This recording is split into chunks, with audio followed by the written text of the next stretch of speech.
Hello there, this is Lego Dynasty, and today I'm bringing you guys my review of the LEGO Star Wars UCS AT-AT. It is set number 75313, comes with 6,785 pieces, and is rated ages 18 and up. Now this set has recently retired, but if you can find it in stores, it retails for $899.99 in the US and $1,049.99 Canadian. But like I said, it is retiring, and it's such a good set, like off the top, that it's probably gonna explode in value in retirement. So definitely a set that if you can pick it up, I would definitely recommend it. But let's get into this, starting with the box. Take a look at the box. You have the AT-AT front and center on the all blacks 18 plus box art with white light sort of emanating from the background, obviously to symbolize Hoth, which is a snowy landscape. Looks so cool, I have to say. Just honestly, like, this is one of the sets that has the 18 plus box art that I think it really does the set justice. While I definitely like, what they did with, the Millennium Falcon and how it, and in the past how they had all the box art designs, this one in particular was the first one that had this all black box art, and I just think it looks absolutely fantastic, really crisp, and is not a rendered image at all. Like, this is the set itself, and it just looks so imposing there. Side box art as well. You have the front of the AT-AT. Flipping the set around as the box itself opens up, you have the AT-AT with the panel open up to show the interior, as while it is a UCS set, it actually has an interior, which is pretty nice. You have the dimensions of the set, which is 62 centimeters or 24.5 inches tall, and 69 centimeters or 27 inches across or lengthwise. So very large model. You have some more shots of the set itself, and then shots from the film, with Luke hanging from the bottom, shots of it on Hoth, etc. And then some of the, they're not really play functionalities, but I guess, functionalities the set has, such as its swivel and whatnot, that we will get into. Now this side has the back of the AT-AT, which looks pretty good as well. Opening up, you have a little, I'd almost describe it as like anniversary plaque for The Empire Strikes Back, as this set released for the 40th anniversary of The Empire Strikes Back. You have another nice shot of the micro binoculars, seeing the AT-AT walkers for the first time, and just showing what it looks like with the sets sort of, or with the box flipped around, so you can see how awesome it looks with the scenery from the film. Now, that's not the only art on these boxes, as each box actually highlights which section of the set you're building. So this is box 1, and you're building the sort of main legs and sort of main technic part of the build is the first bag. So that's pretty cool, and then it continues throughout each part of the build. So second box builds the rest of the legs.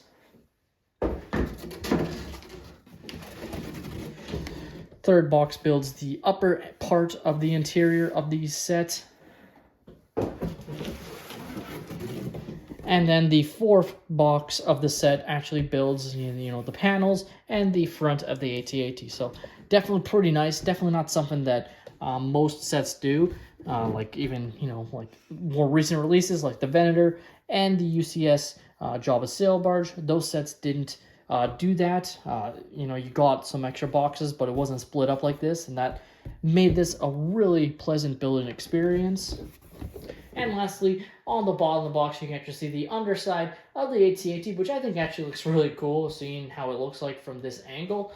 And there was definitely a lot of care gone into this set, and even the box art, as you can see.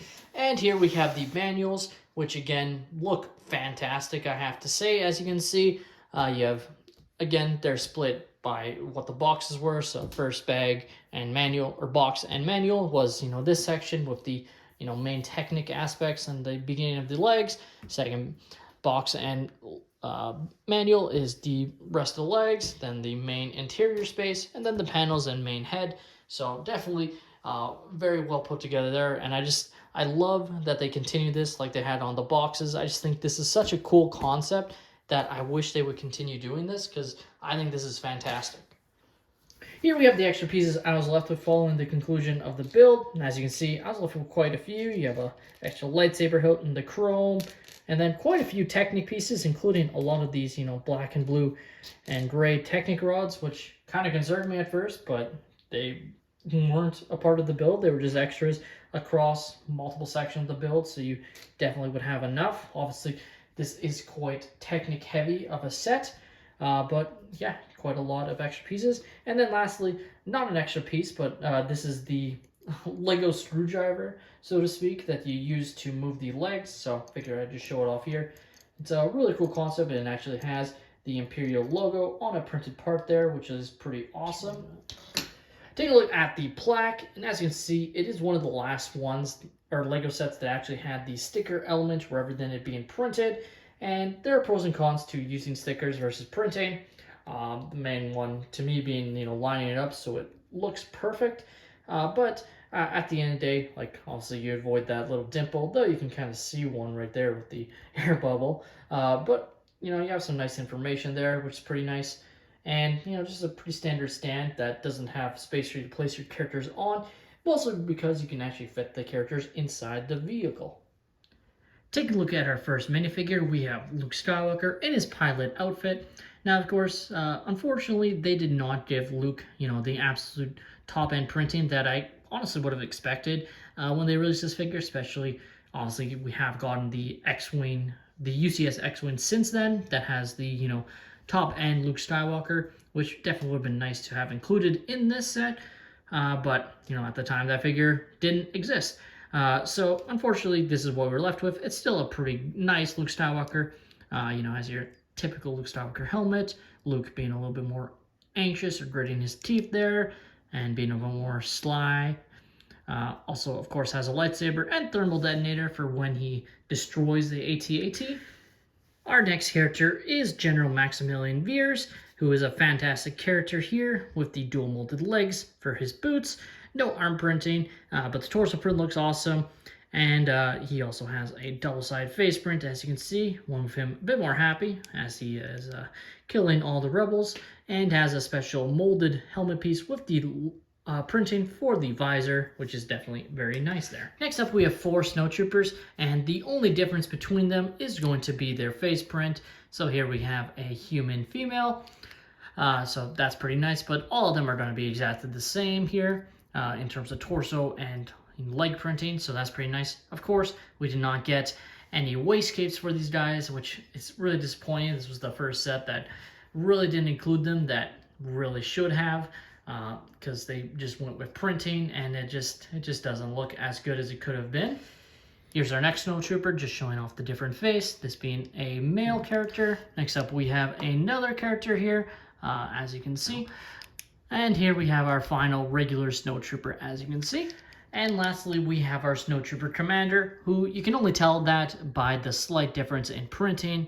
I'll just show, as you can see. So the other ones all have this similar printing, while this one has that little blue marking and not the little red markings there. That's the only difference to denote them. And as you can see, it is a slightly older face print on him as well to show that he is, gruff, I guess. So that's pretty nice. And lastly, we are left with 2 AT-AT drivers. They are going to be exactly the same printing-wise, just have different face prints. So this one is a male character, as you can see, using what I believe is the Lex Luthor face. So very stern and angry, and definitely looks pretty nice there. And finally, our last character is the female AT-AT driver. Again, exactly the same as the other one, just with a female face underneath. Next, before we take a look at the AT-AT itself, we have the accessories that are included, mainly being the 2 speeder bikes and the E-Web blaster cannon. Showing off the E-Web cannon first. As you can see, it is entirely brick built using a nice assortment of pieces here. Of course, you can have a snowtrooper behind it if you want to sort of reenact them using it, just like so. So that's how it would look like, and it actually works quite well, I have to say. It's a pretty nice design, using all the different parts, actually using, some Space Police pistols and, lightsaber hilts, etc. Like, it's pretty ingenious how they did, because I think it actually looks really good compared to what it's supposed to look like translated into Lego. So that's definitely pretty nice there. And you have these two speeder bikes that are actually the same ones that we would have received in the Snowtrooper Battle Pack that released alongside this set. So you could have, an army of snowtroopers to fill inside of the AT-AT Walker, which is pretty nice. And again, you can just have your snowtrooper riding, and it looks pretty good. Let's just get him in place, which looks just like that with the snowtrooper on it. Obviously, the other one will look exactly the same, but again, same design as the Snowtrooper Battle Pack speeder, and can actually fit inside the AT-AT Walker, which I'll show off later on. Now here we have the AT-AT Walker, or All-Terrain Armored Transport Walker here, right front and center, and man, it is absolutely beautiful. This is definitely a truly remarkable model. Like the fact, being almost 7,000 pieces, like what they managed to do here is incredible. The detail is just perfect, just all around, just looking, pretty much straight out of the film, but in Lego it's pretty awesome here. The legs themselves, very stable. Like, don't get me wrong, I am always terrified of knocking the set over, but overall it is a stable set, and just definitely don't recommend having it on your highest shelf. But in saying that, like I said, like it's very stable. Like I can move, have slight movement of the headpiece here, which is pretty nice. There are some other functionalities of moving the legs, which I will show off later on. But just in general, just focusing on the detail with the cannons here are fantastic. Now taking a look at the front of the AT-AT Walker, with the main sort of headpiece, and again, looks fantastic. You have some functionality here with the cannons and how they are, when they shoot, they go out and in, which is pretty fun there. These side cannons here looking pretty good. And then, of course, you can open it up to reveal a slight interior, which is definitely pretty awesome there, where you have two spaces for your characters to fit inside, along with General Maximilian Veers. So I will just fit them in. Okay. And as you can see, this is what it looks like with your characters. I really like the detail of how you can see this design that was actually in the shot of The Empire Strikes Back. That is very awesome here. And you can have your characters controlling the AT-AT Walker very easily there, which looks pretty awesome. Okay. And as you can see, there is also an extra added detail of the sticker showing the Hoth Echo base while it is being attacked. So that's just awesome to see there. That extra detail is awesome. Obviously, is a sticker, but even then, like, it just is awesome to have that detail there. And of course, the other added bonus is they have this little sort of string piece here attached that you can have Luke, swinging on as he's, climbing up to attack the AT-AT Walker. So that's fun that you can sort of reenact it. That's why they give you the thermal detonator. But obviously, Luke has to hold on to this, so it's not like perfect, but you can definitely reenact some shots there with this having that included. Now, like I said, there is an interior, so just showing how you take it apart to reveal that interior. You have these top panel pieces that just sit loosely on top, and you just want to move them just to give ease of use to lifting the panels off. And it can be a little bit nerve-wracking doing so, but it is very easy once you get the hang of it, and you have a lot of interior space. So as you can see, you have space for a ton of troopers here, lots of seats for snowtroopers. That's why it made sense to pick up a ton of snowtrooper battle packs at the time when those were available, just so you could fill out the set. I think you needed about 12 of them in order to really fully fill out this vehicle, which is quite a lot of battle packs, don't get me wrong, but if you manage to get that, you can definitely fully stock this up there.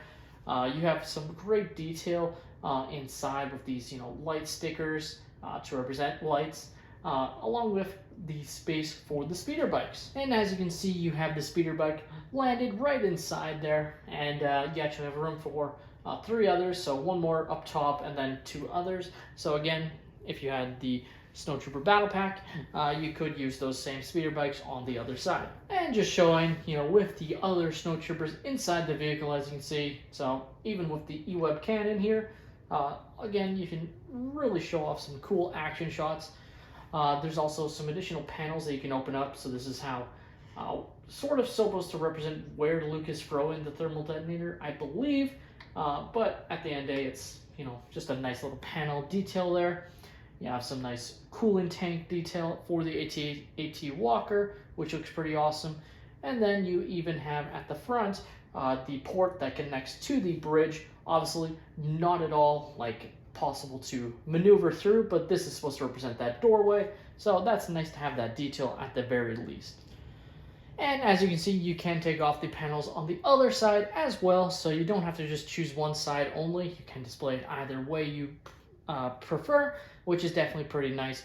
As I know, some people like to have the panels on, some people like to have one off. So nice to have that ability to, display it how you see fit. Just, doing it however you want, essentially.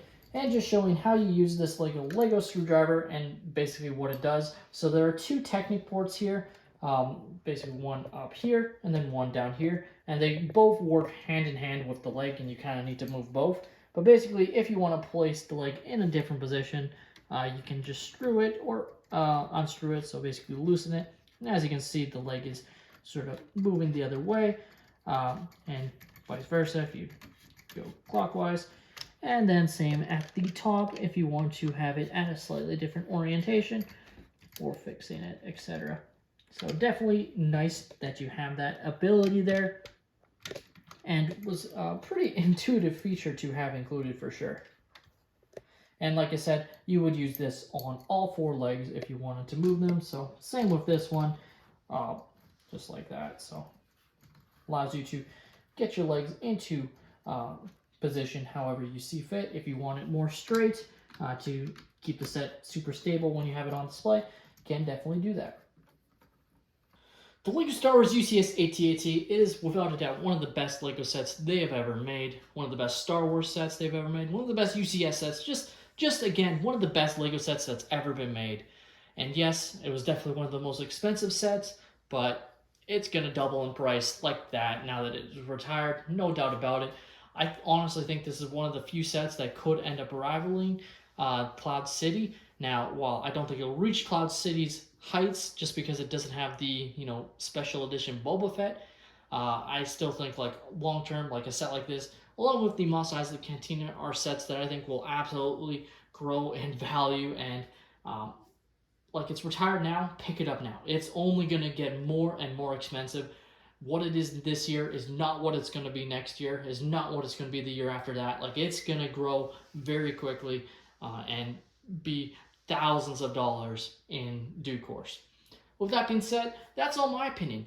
Let me know your thoughts on the UCS AT-AT in the comments down below. Did you guys pick up this set before it retired, or are you still looking for it? Let me know. Please leave a like and subscribe if you have enjoyed, and have a great day, everyone.